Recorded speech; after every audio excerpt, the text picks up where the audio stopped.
व्यवसायात गुंतवणुकीचा बहाणा करत पोलिसाची फसवणूक करण्यात आली आहे। पोलीस कर्मचाऱ्याची सुमारे 35 लाखांची फसवणूक करण्यात आलेली आहे।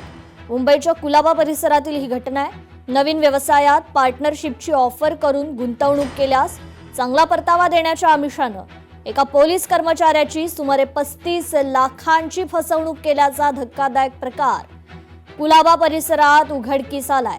या प्रकरणी एका आरोपी जोडप्याविरुद्ध कुलाबा पोलिसांनी अपहारासह फसवणुकीचा गुन्हा दाखल केलेला आहे आणि या संदर्भातील अधिकचा तपास देखील सुरू केलाय।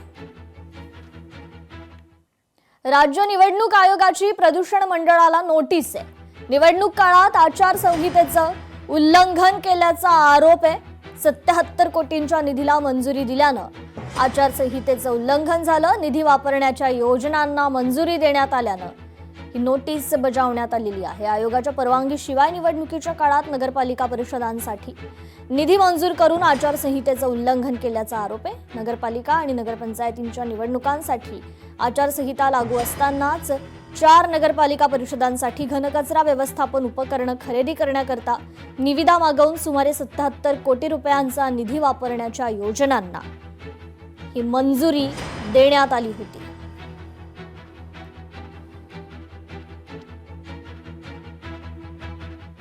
खंडणी प्रकरणातल्या पोलिसांना पोलीस आयुक्तांनी दणका दिलाय।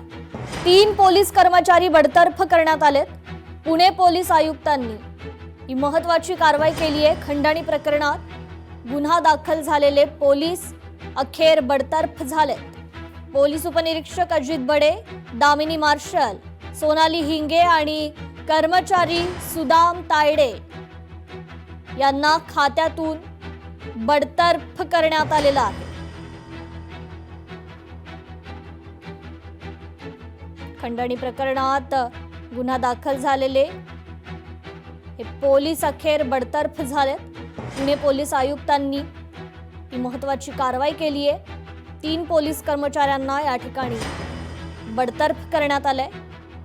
पोलीस उपनिरीक्षक अजित बडे, दामिनी मार्शल सोनाली हिंगे आणि कर्मचारी सुदाम तायडे यांना खात्यातून बडतर्फ करण्यात आलेला आहे।